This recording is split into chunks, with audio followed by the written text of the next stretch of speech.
नमस्कार, प्रदेश हमारा देख रहे हैं आप सबके साथ मैं हूं प्रियंका राव और बुलेटिन की शुरुआत सबसे बड़ी और सबसे अच्छी खबर से करते हुए वर्ल्ड कप से जुड़ी इस वक्त की सबसे बड़ी खबर आपको बताते चले।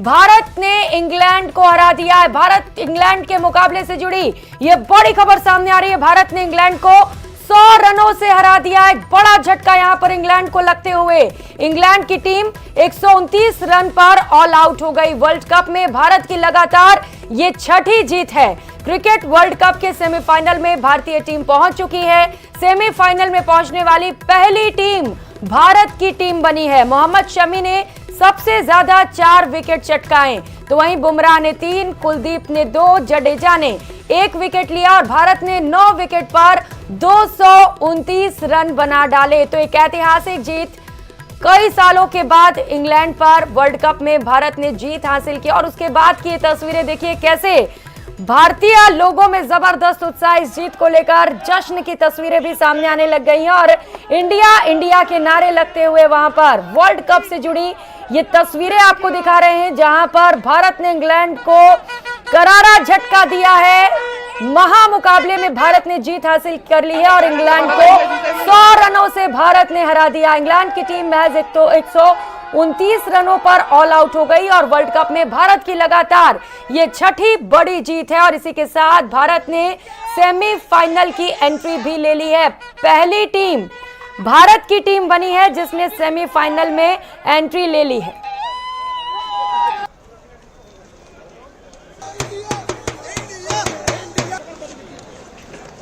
तो जीत के बाद कुछ खास और अद्भुत तस्वीरें भी लगातार सामने आ रही हैं, जो इस वक्त आपको दिखा पा रहे हैं हम, जहां पर लोगों के चेहरे पर एक खास मुस्कान और इंडिया इंडिया के नारे वहां पर लगते हुए।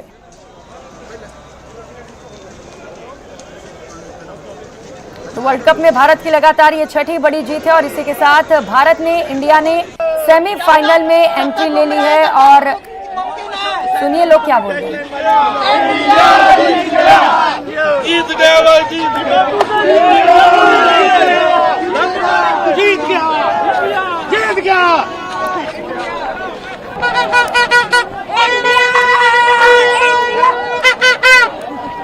पहले तो पता नहीं जीतेगी।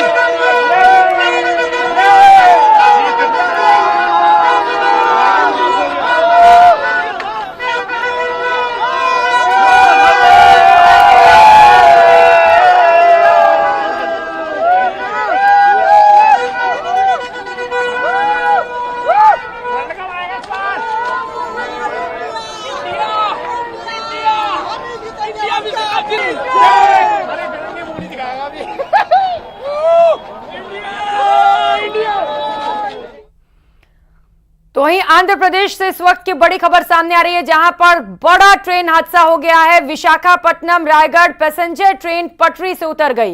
इस हादसे में 6 यात्रियों की अब तक मौत हो चुकी है, तो वहीं 10 यात्रियों के घायल होने की खबर है। ये बड़ी खबर इस वक्त की आपको बता रहे हैं, जहां पर एक और बड़ा ट्रेन हादसा हुआ है और इस हादसे में 6 यात्रियों की मौत हो चुकी है, जबकि 10 यात्री घायल हुए हैं। हादसे के बाद की ये तस्वीरें भी आप देख पा रहे हैं, क्योंकि रात के समय यह हादसा हुआ है तो रेस्क्यू करने में भी वहां पर दिक्कतें आ रही हैं। दरअसल ओवरहेड केबल कट जाने से रायगढ़ पैसेंजर ट्रेन ट्रैक पर खड़ी हो गई। हालांकि उसी समय आई पलासा एक्सप्रेस ने रायगढ़ ट्रेन को पीछे से टक्कर मार दी। नतीजा ये हुआ कि रायगढ़ पैसेंजर ट्रेन की 3 बोगियां पटरी से उतर गईं। घटना विजयनगरम जिले के कोठावलासा के मंडल के अलमांडा कंथकपल्ली की है। आंध्र प्रदेश में यह बड़ा ट्रेन हादसा हुआ है और कई यात्रियों की इसमें मौत हो चुकी है। बेहद दर्दनाक ये हादसा, दुखद खबर सामने आ रही है आंध्र प्रदेश से, जहां पर ट्रेन हादसा हुआ है। विजयनगरम में यह हादसा हुआ है। ये तस्वीरें भी आप देख पा रहे हैं। रेस्क्यू ऑपरेशन लगातार जारी है। कुछ लोग अभी भी इसमें फंसे हो सकते हैं और इसी को देखते हुए लगातार वहां पर टीम रेस्क्यू करने में जुटी हुई है। 2 पैसेंजर ट्रेनों में पहले टक्कर हुई और इसके बाद कई यात्रियों की मौत हो गई। तो आंध्र प्रदेश में बड़ा ट्रेन हादसा हुआ है।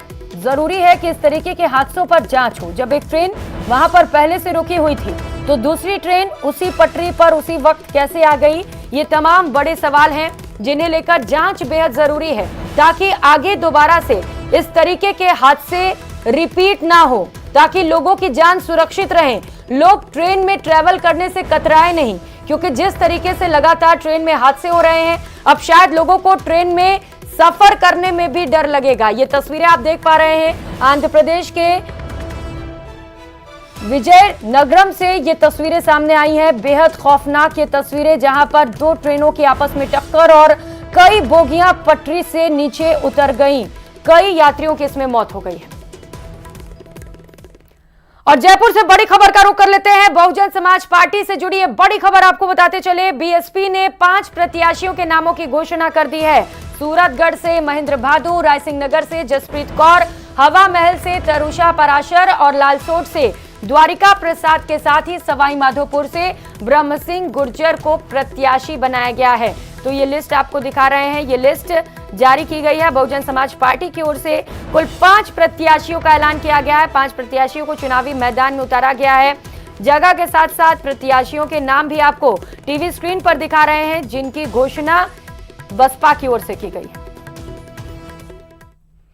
और सचिन पायलट के गढ़ टोंक में आम आदमी पार्टी ने आज विधानसभा चुनाव में प्रत्याशी उतारने का ऐलान किया। आज केसरी फार्म हाउस में आयोजित कार्यक्रम में बड़ी संख्या में कांग्रेस कार्यकर्ताओं ने आम आदमी पार्टी की सदस्यता ली। वरिष्ठ कांग्रेस कार्यकर्ताओं ने कांग्रेस पार्टी और सचिन पायलट पर निशाना साधा। विधानसभा चुनाव के महासंग्राम में टोंक विधानसभा सीट सबसे हॉट सीट बनी हुई है। सचिन पायलट फिर से चुनावी मैदान में है। बीजेपी ने फिलहाल प्रत्याशी घोषित नहीं किया, लेकिन आज आम आदमी पार्टी की एंट्री से साफ हो गया है कि मुकाबला कड़ा होने वाला है। टोंक से आम आदमी पार्टी का कैंडिडेट चुनाव लड़ेगा और पूरी जोर के साथ लड़ेगा। ये देखा नहीं जाएगा कि पूर्व उप मुख्यमंत्री है या राजस्थान में आने वाले मुख्यमंत्री है। कैंडिडेट चुनाव अपनी पूरी क्षमता के साथ लड़ेगा, जितनी हमारी क्षमता उसके साथ लड़ेंगे। और आने वाले देखिए समय, आज इसके बारे में घोषणा करना उचित नहीं होगा। केजरीवाल जी और पार्टी के स्टार प्रचारक सभी आएंगे और आम जनता के बीच में बात करके जाएंगे। और आम जनता के बात में जैसे जैसे माहौल बढ़ेगा, केजरीवाल जी भी जयपुर आएंगे और टोंक में भी दौरा करना पड़ेगा तो टोंक में भी जनता को दौरा करके जाएंगे। अब आज इसका इफ्तिताह हुआ, यानी इसकी शुरुआत हुई है ना, स्टार्टिंग हुई है। कौन सी भाषा बोलूँ, ये शुरुआत हुई है। अब देखिए कि होता है क्या। भाई हम तो जोर करेंगे। हमने उस वक्त भी मतलब कच्ची उम्र से नारे लगाए, झंडे हिलाए, मीटिंगें दी, पैसा खर्च करा, सब कुछ करा। तो वहीं जयपुर में बीजेपी प्रदेश अध्यक्ष सीपी जोशी ने कांग्रेस पर जोरदार हमला बोला। उन्होंने कहा कि कांग्रेस की नीति रही है फूट डालो और शासन करो। कांग्रेस ने राजस्थान में तुष्टीकरण की पराकाष्ठा की है। सुनिए क्या कुछ कहा। राजस्थान में भी कहीं न कहीं तुष्टीकरण की पराकाष्ठा इस सरकार ने की है। ये पहला प्रदेश होगा जहां प्रभु श्री राम का कोई नारा लगाता है, उसके ऊपर भी एफआईआर लॉज होती है। आप सब लोगों ने देखा होगा, पूर्व प्रधानमंत्री मनमोहन सिंह जी ने कहा था कि देश के संसाधनों पर पहला हक माइनॉरिटी का है। ये उसी सोच के लोग हैं जो हमेशा से फूट डालो, राजनीति करो, बांटो, राजनीति करो और सत्ता पाओ, ये करता है। लेकिन राजस्थान की जनता अब की बार ऐसा सबक सिखाने वाली है कि कांग्रेस हमेशा हमेशा के लिए राजस्थान से विदा होगी।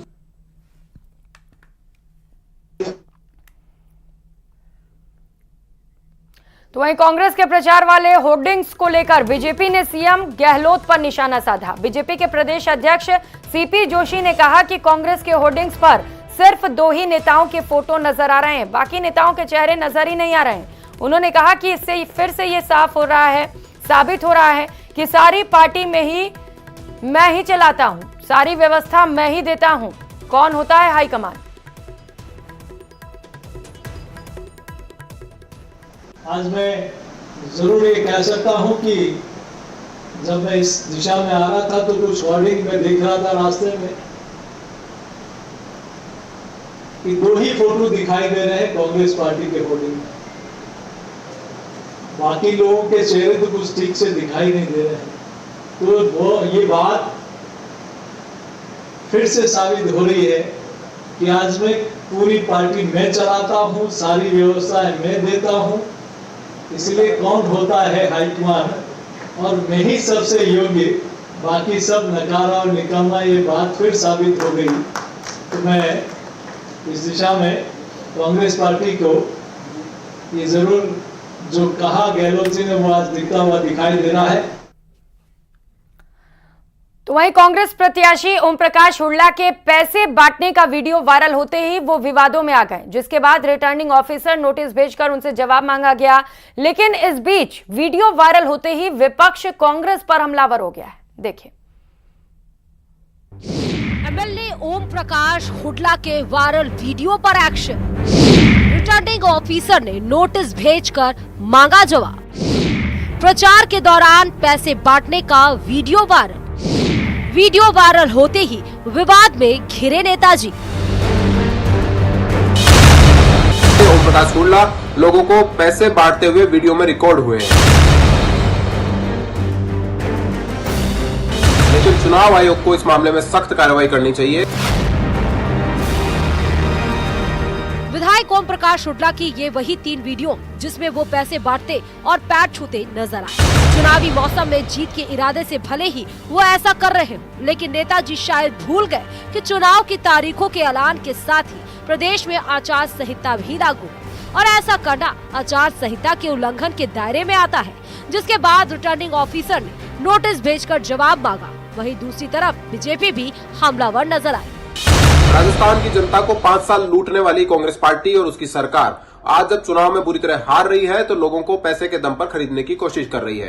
कांग्रेस पार्टी के प्रत्याशी महुआ से ओम प्रकाश हुड्डा लोगों को पैसे बांटते हुए वीडियो में रिकॉर्ड हुए हैं। जो पैसा राजस्थान की जनता से लूटा, आज वोट लेने के लिए उसको बांटने की कोशिश कांग्रेस पार्टी के नेता आज कर रहे हैं। लेकिन चुनाव आयोग को इस मामले में सख्त कार्रवाई करनी चाहिए।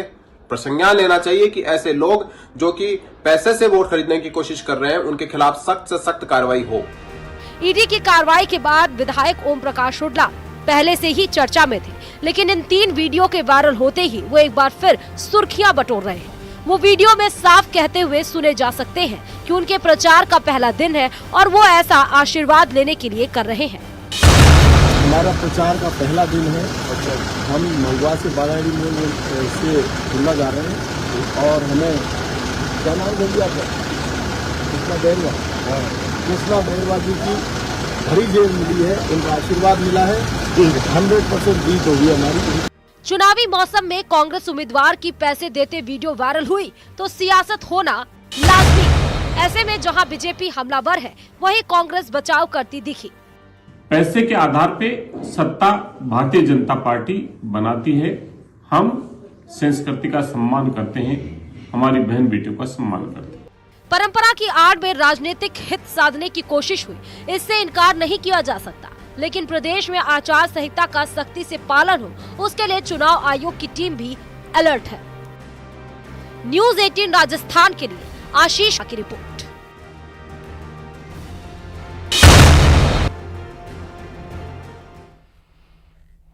तो वहीं प्रदेश में सियासी बवाल के बीच सोमवार से नामांकन का दौर शुरू होने वाला है। ऐसे में बीजेपी और कांग्रेस के दिग्गज कब नामांकन करेंगे, देखिए। 25 नवंबर को राजस्थान में एक चरण में मतदान होगा, जिसके लिए 30 अक्टूबर से लेकर 6 नवंबर तक नामांकन प्रक्रिया शुरू होने वाली है, जिसके लिए जिला निर्वाचन अधिकारी ने नामांकन के लिए आदेश जारी कर दिए हैं। आइए अब आपको ग्राफिक्स के जरिए बताते हैं कि कौन दिग्गज कब नामांकन करने जा रहा है। सबसे पहले बात करते हैं राजस्थान की पूर्व मुख्यमंत्री वसुंधरा राजे की। वसुंधरा राजे झालरापाटन से चुनाव लड़ रही हैं, जिसके लिए वो 4 नवंबर को नामांकन करेंगी। अगर बात कांग्रेस के दिग्गज सचिन पायलट की करें तो सचिन पायलट टोंक सीट से चुनाव लड़ रहे हैं और 31 अक्टूबर को अपने समर्थकों के साथ वो नामांकन करने वाले हैं। नोखा विधानसभा सीट से कांग्रेस प्रत्याशी सुशीला डूडी 2 नवंबर को नामांकन भरेंगी। ये पहली बार चुनाव लड़ रही हैं। डूडी परिवार को तीसरी बार इस सीट से टिकट मिला है। देवली उनियारा विधानसभा क्षेत्र से बीजेपी प्रत्याशी विजय बैंसला 3 नवंबर को नामांकन भरेंगे। दरअसल इस दिन उनका जन्मदिन भी है। ऐसा माना जा रहा है कि अपने जन्मदिन को खास बनाने के लिए उन्होंने 3 नवंबर की तारीख को चुना है। विजय बैंसला टोंक सीट से बीजेपी के प्रत्याशी हैं, जहां उनका मुकाबला कांग्रेस के दिग्गज सचिन पायलट से होगा। 3 तारीख को नामांकन होगा और 3 तारीख को मेरा जन्मदिन है, तो आप भी आइएगा बात सतीश पूनिया की करें तो आमेर सीट से बीजेपी प्रत्याशी सतीश पूनिया 2 नवंबर को नामांकन पर्चा भरेंगे। इसी तरीके से तारानगर से बीजेपी उम्मीदवार और नेता प्रतिपक्ष राजेंद्र राठौड़ 3 नवंबर को नामांकन पर्चा दाखिल करेंगे। इसके अलावा 3 नवंबर को ही बीजेपी प्रत्याशी बिहारी लाल बिश्नोई नोखा विधानसभा सीट से सुबह 11 बजे नामांकन दाखिल करेंगे। राजस्थान विधानसभा चुनाव का अब सबसे महत्वपूर्ण पड़ाव होगा उम्मीदवारों के आवेदन का। राजस्थान के अंदर चुनाव आयोग की ओर से 30 अक्टूबर से लेकर के 6 नवंबर तक का वक्त दिया गया है। राजधानी जयपुर में जिला निर्वाचन आयोग की ओर से कमरा नंबर 20 के अंदर बाकायदा 30 अक्टूबर से आवेदन की प्रक्रिया शुरू हो जाएगी, जिसमें शहरी इलाके में 8 अलग अलग विधानसभाओं के लिए आवेदन किए जाएंगे। राजधानी में कई इलाकों में मुकाबले बहुत रोचक होने वाले हैं। ऐसे में उम्मीदवारों का वहां पहुंच कर के नामांकन पत्र भरना भी अपने आप में महत्वपूर्ण घटना होगी। कैमरा पर्सन दिलीप चेची के साथ में अरबाज अहमद, न्यूज़ 18 के लिए जयपुर से। और राजस्थान में सरकार किसकी बनेगी, इस सवाल का जवाब 3 दिसंबर को मिलेगा। लेकिन सियासतदान एड़ी चोटी का जोर जरूर लगा रहे हैं कि प्रदेश की जनता को अपने पाले में लाया जा सके। मुद्दा भले ही कोई भी हो, उनकी शुरुआत भी हमले से होती है और अंत भी। देखिए, शासन, सुरक्षा और विकास, इस एजेंडे के साथ हम यहाँ पर तीनों सीट जीतेंगे। क्या किया स्पेशल और क्या करेंगे, कोई योजना और प्लान उन्होंने नहीं। जिस तरह से कांग्रेस पार्टी ने अपने कर्म किए हैं, राजस्थान की मर्यादाओं को तार-तार कर दिया। राजस्थान की सियासत में इन दिनों बस यही ट्रेंड कर रहा है। नेता मीडिया के सामने आ रहे हैं, जनता को जागरूक कर रहे हैं, किसे चुनना है किसे नहीं इसकी सीख दे रहे हैं। वार पलटवार के इस सिलसिले में बीजेपी और कांग्रेस सबसे आगे नजर आ रही है। जहां बीजेपी कांग्रेस के शासनकाल की कलई खोलती है, तो कांग्रेस बीजेपी के हमलों को झूठ का पुलंदा साबित करने की कोशिश करती है। जिस तरह से कांग्रेस पार्टी ने अपने कर्म किए हैं, न नारी की सुरक्षा कर पाए, न युवाओं के साथ न्याय कर पाए, न किसानों के साथ वादा निभा पाए और तुष्टीकरण की पराकाष्ठा कर दी, राजस्थान की मर्यादाओं को तार-तार कर दिया। इसीलिए लोग देखते हैं कि इनकी अब गारंटी, जिससे जनता की गारंटी, जनता के मुद्दों के ऊपर ठीक काम नहीं किया, लोगों ने उनकी गारंटी समाप्त कर दी। लोगों को विश्वास है मोदी जी पर, भारतीय जनता पार्टी। मुंह में गालियां भरकर गालियां देते हैं कांग्रेस के नेताओं को। पूरा राजस्थान जानना चाहता है बीजेपी के लोगों, सिर्फ कांग्रेस के नेताओं के ऊपर बयान देते हो, कांग्रेस को गालियां देते हो, कांग्रेस के लिए गलत शब्दों का प्रयोग करते हो, कांग्रेस के नेताओं पर आरोप लगाते हो। खुद का एक काम तो बताओ कि महंगाई, गरीबी, बेरोजगारी के लिए जिम्मेदार बीजेपी है, पेट्रोल डीजल की महंगाई के लिए जिम्मेदार बीजेपी है, पूरे देश में डॉलर के मुकाबले जो रुपया पिटा उसके लिए जिम्मेदार बीजेपी है। प्रेस कॉन्फ्रेंस कर दोनों ही दल एक दूसरे को आईना दिखा रहे हैं। जनता को मैसेज देने की कोशिश की जा रही है कि उनसे बेहतर कोई और नहीं है। बीजेपी कांग्रेस के 5 साल के कार्यकाल में खामियां निकाल रही है, तो कांग्रेस बीजेपी के देश में फैली महंगाई के लिए जिम्मेदार ठहराती नजर आती है। बालोतरा पहुंचे सांसद संगम लाल गुप्ता यहां की तीनों विधानसभा जीतने का दावा कर रहे हैं। वो लगातार इस क्षेत्र में एक्टिव हैं। इनका आरोप है कि जनता कांग्रेस के कार्यकाल से ऊब गई है और इस बार बीजेपी की सरकार प्रदेश में आने वाली है। इनका तो पूरा इतिहास रहा है। आप इतिहास उनका उठाकर देख लीजिए कि कांग्रेस ने इस देश में 60 साल राज किया है। कोयले घोटाला से लेके 2G घोटाला से लेके घोटाले का बिल्कुल एक किताब लिखी जा सकती है कांग्रेस के लोग को लेकर। तो जिसका खुद का गिरेबान गंदा हो वो इस तरीके से बात नहीं कर सकता है। चुनावी चौपाल में छिटाकशी का दौर तब तक जारी रहेगा जब तक सत्ता की डोर किसी एक पार्टी के हाथ में नहीं आती है। अब बस देखना यह है कि नेताओं की जागरूकता का असर होता है और वो किसको सत्ता की बागडोर सौंपती है। Bureau report, news 18 Rajasthan.